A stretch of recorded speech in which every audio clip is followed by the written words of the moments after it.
Hola, nosotros somos 100% Fiscal.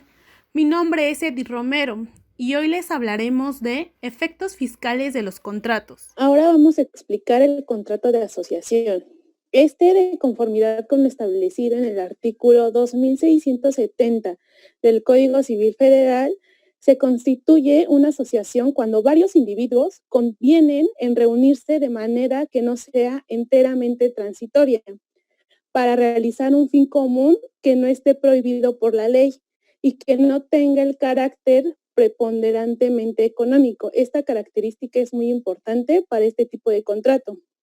Este contrato puede excluir y admitir asociados. Los elementos personales son que cada uno de los contratantes va a tener el nombre de asociado, el cual debe tener capacidad jurídica para contratar. Por otro lado, los elementos reales van a ser, de conformidad con el artículo 2671 del Código Civil Federal, el contrato por el que se constituya una sociedad debe constar por escrito y la final u objeto de la asociación debe de cumplir dos características, las cuales son: la primera, debe de ser acorde a la ley, es decir, no debe de estar prohibida por esta. Y la segunda es que no debe de tener el carácter preponderantemente económico, toda vez que estamos hablando de una asociación. Ahora, los efectos fiscales en el impuesto sobre la renta de este contrato están establecidos en el título tercero de la Ley del Impuesto sobre la Renta. Este título nos va a regular el régimen fiscal de las personas morales con fines no lucrativos, por lo que si el fin de las asociaciones no es lucrativo, es evidente que debe de tributar bajo este régimen fiscal. Lo anterior, pues el artículo 79 de la Ley del Impuesto sobre la Renta nos va a establecer que no son contribuyentes del impuesto sobre la renta las asociaciones patronales, las asociaciones civiles que administren en forma descentralizada los distritos o unidades de riesgo previa a la concesión y permiso respectivo, así como las asociaciones de carácter civil que se dediquen a la enseñanza, con autorización o reconocimiento de validez oficial de estudios en los términos de la Ley General de Educación, siempre que sean consideradas como instituciones autorizadas para recibir donativos deducibles en términos de la Ley del Impuesto sobre la Renta. También contempla a las asociaciones de carácter civil dedicadas a la investigación científica o tecnológica que se encuentren inscritas en el Registro Nacional de Instituciones Científicas y Tecnológicas, así como a las asociaciones organizadas sin fines de lucro y autorizadas para recibir donativos,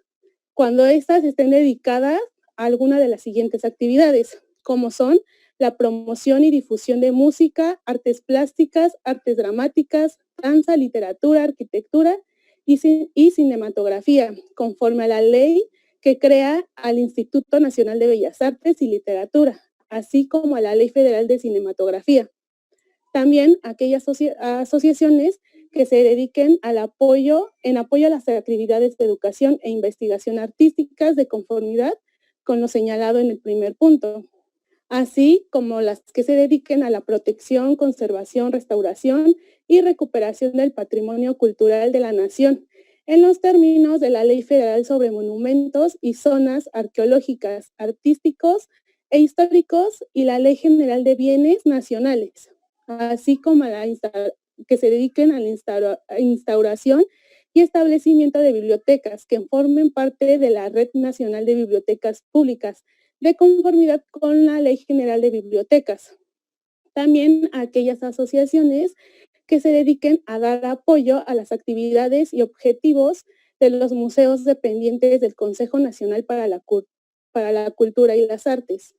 También a aquellas asociaciones de padres de familia constituidas y registradas en los términos del Reglamento de Asociaciones de Padres de Familia de la Ley General de Educación, así como las organizadas con fines políticos o asociaciones religiosas constituidas de conformidad con la Ley de Asociaciones Religiosas y Culto Público. También están incluidas las asociaciones que otorguen becas, a que se refiere el artículo 83 de la Ley del Impuesto sobre la Renta, es decir, aquellas asociaciones que tengan la autorización para recibir donativos deducibles. También las asociaciones civiles de colonos y las asociaciones civiles que se dediquen exclusivamente a la administración de un inmueble propiedad en condominio, así como a las asociaciones civiles organizadas sin fines de lucro que se constituyan y funcionen en forma exclusiva para la realización de actividades de investigación o preservación de la flora o fauna silvestre, terrestre o acuática, así como aquellas que se compruebe que se dedican exclusivamente a la reproducción de especies en protección y en peligro de extinción y a la conservación de su hábitat, siempre que se cumplan con las reglas de carácter general que para estos efectos emite el Servicio de Administración Tributaria. También aquellas asociaciones políticas legalmente reconocidas. Igual, las asociaciones deportivas reconocidas por la Comisión Nacional del Deporte, siempre y cuando éstas sean miembros del Sistema Nacional del Deporte, en términos de lo establecido en la Ley General de Cultura Física y Deporte. En este orden de ideas vamos a tener que por regla general las asociaciones civiles sin fines de lucro están exentas del pago del impuesto sobre la renta. Sin embargo, van a existir excepciones a dicha regla. Así, antes de abordar específicamente estas excepciones, es preciso señalar la diferencia entre una asociación y una sociedad civil para efecto del impuesto sobre la renta. Así tenemos que las sociedades civiles van a tributar de conformidad con lo establecido en el artículo 2 de la Ley del Impuesto sobre la Renta, que se refiere a las personas morales. Van a determinar una utilidad fiscal y quien va a causar y va a cubrir el impuesto sobre la renta de forma directa va a ser la sociedad civil como una persona moral. Por su parte, las asociaciones civiles van a tributar de conformidad con lo establecido en el título 3 de la Ley del Impuesto sobre la Renta, que se refiere a las personas morales con fines no lucrativos, aquí se va a determinar un remanente distribuible y quien va a causar y va a cubrir el impuesto va a ser el asociado o socio, pero hasta el momento en que se le entrega, ya sea en efectivo o en bienes, el remanente distribuible que le corresponde, toda vez que para dicho socio es un ingreso de conformidad con lo establecido en la fracción décima del artículo 142 de la Ley del Impuesto sobre la Renta, cuando no se haya pagado el impuesto referido en el último párrafo del artículo 79 de dicha ley. Ahora bien, en el segundo párrafo del artículo 79 de la Ley del Impuesto sobre la Renta se establece que las siguientes asociaciones consideran remanente distribuible aún cuando no hayan entregado en efectivo o en bienes a sus integrantes o socios. Estas son las asociaciones civiles que administren en forma descentralizada los distritos o unidades de riesgo, previa a la concesión y permiso respectivo. También las asociaciones de carácter civil que se dediquen a la enseñanza con autorización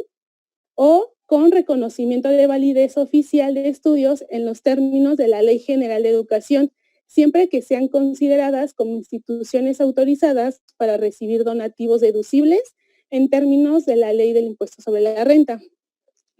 También las asociaciones de carácter civil dedicadas a la investigación científica o tecnológica que se encuentren inscritas en el Registro Nacional de Instituciones Científicas y Tecnológicas,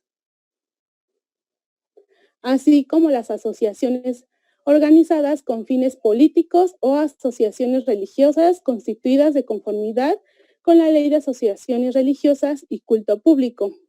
Asimismo, están incluidas en este aspecto las asociaciones que otorguen becas a que se refiere el artículo 83 de la Ley del Impuesto sobre la Renta, es decir, aquellas asociaciones que tengan autorización para recibir donativos deducibles. También se incluyen aquellas asociaciones civiles de colonos y las asociaciones civiles que se dediquen exclusivamente a la administración de un inmueble de propiedad en condominio. También a las asociaciones civiles organizadas sin fines de lucro que se constituyan y funcionen en forma exclusiva para la realización de actividades de investigación o preservación de la flora o fauna silvestre, terrestre o acuática dentro de las áreas geográficas. Continuando con el contrato de asociación, tenemos que también se encuentran incluidas las asociaciones sin fines de lucro, que comprueben que se dedican exclusivamente a la reproducción de especies en protección y peligro de extinción y a la conservación de su hábitat, siempre que además de cumplir con las reglas de carácter general que emita el Servicio de Administración Tributaria, se obtenga opinión previa de la Secretaría del Medio Ambiente y Recursos Naturales. También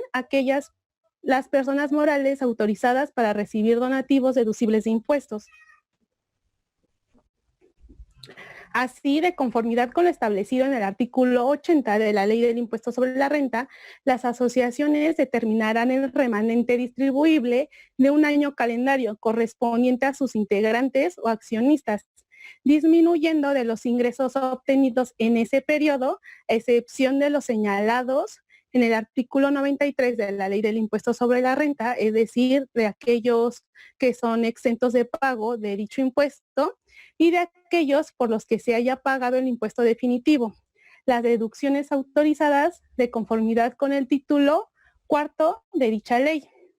Así, cuando la mayoría de los integrantes o accionistas de las asociaciones sean contribuyentes, personas morales, el remanente distribuible se va a calcular sumando los ingresos y disminuyendo las deducciones que correspondan en los términos de las disposiciones del título segundo de la Ley del Impuesto sobre la Renta, que se refiere a las personas morales. Ahora, si los contribuyentes son personas físicas con actividad empresarial y profesional, el remanente distribuible se va a calcular sumando los ingresos y disminuyendo las deducciones que correspondan en los términos de la sección primera del título 2 del capítulo 2, del título cuarto de la Ley del Impuesto sobre la Renta, según corresponda.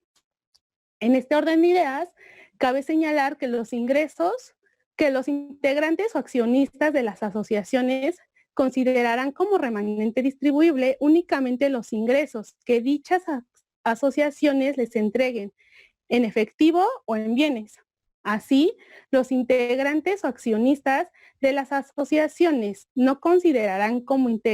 ingresos los reembolsos que las asociaciones le hagan de las aportaciones que hayan efectuado.